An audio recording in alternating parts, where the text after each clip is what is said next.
ভাবলাম যে একা একা জঙ্গলের ভিতরটা যাইতেছি, একটা মানুষ নাই আমার সামনে পিছে, কেউ নাই, আমি একা এই গ্রহীন জঙ্গল। চিন্তা ভাবনা করলাম যে তাহলে একটা ভিডিও করতে করতে যাই। হাজারে ফেসাল যারে কয়, আমার ইউটিউব চ্যানেলে কোনো ভিডিও ছাড়লে ভিউ যায় না কে? ইউটিউবের কাছে আমার প্রশ্ন। ফেসবুকে ভিডিও ছাড়লে আমার ফেসবুকে কোনো ভিউ যায় না কে? ফেসবুকের কাছে আমার প্রশ্ন। আমাকে চেহারা কি ভাল লাগে না, নাকি আমার কথাবার্তা ব্যবহার আচার আচরণ কোনো কিছুই ভাল না? কোনটা? যাই হোক, ধরলাম যে আমাকে চাই চেহারা ভাল না, আমরা আচার আচরণও ভালো করি না, নাকি কোনো হানে সমস্যা? ও, যদি মেয়ে মানুষ হইতাম তাইলে মনে হয় একটু ভিউটা বেশি করতো, তাই না? মেয়ে মানুষ না তো।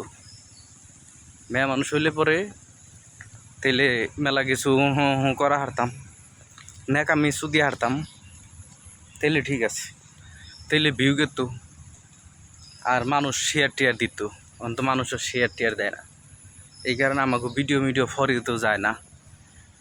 এত বছর ধরে ভিডিও করবা আনছি, এখন পর্যন্ত একটা দিনের জন্যও ভিডিও ভাইরাল হইল না। কেউ কোনো মানুষ ভিডিও দেখে না।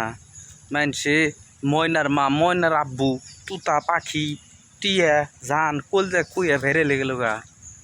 আর আমরা কোনোভাবে কোনো কিছু করে ভাইরাল হইতে পারলাম না। দুঃখ লাগে রে ভাই, খুব দুঃখ মনের মধ্যে। একটা ভিডিও ছেড়ে একটা ভিডিওতে ভাইরাল, আর 800-900 ভিডিও ছাড়ছি ইউটিউবে, পড়ায় 3200, 3400, 3600 ভিডিও ছেড়ে হালাইছি, ভিডিও ভাইরাল হয় না। এখানে খুবই দুঃখ লাগে। যাই হোক, ভিডিও জানি ভাইরাল হয়, আপনারা শেয়ার করে দেন বেশি বেশি করে। আর যদি ভিডিও শেয়ার টেয়ার না করেন তাহলে ভিডিও করাই বাদ দিব। কোনটা চান, ভিডিও করা বাদ দিব নাকি? অবশ্য ভিডিও করা বাদ দিলে যে জঙ্গল আঙ্গলিং না দেখে হারবেন না। আমি যে জায়গায় যাই ও জায়গা মনে করেন যে খালি জঙ্গল আঙ্গলি উঠে, পুরা জায়গা দিন দুনিয়া সব কি গুদমা আসছে। আমি মানে রাস্তা উলিয়ে হালাইছি নাকি? রাস্তায় তো পাই না। কুন্দা বানায় গেছিলাম, কুন্দা বানাইলাম, কিন্তু রাস্তার অভাব নেই। উনি এক রাস্তা, উনি এক রাস্তা, উনি আরেক রাস্তা। এই হলো এক সমস্যা। জঙ্গলের ভিতরে ঢুকলে পরে রাস্তাঘাট খুঁজে পাওয়া যায় না। যাই হোক, সবাই ভালো থাকেন। রাস্তাঘাট হারিয়ে আলাইছি।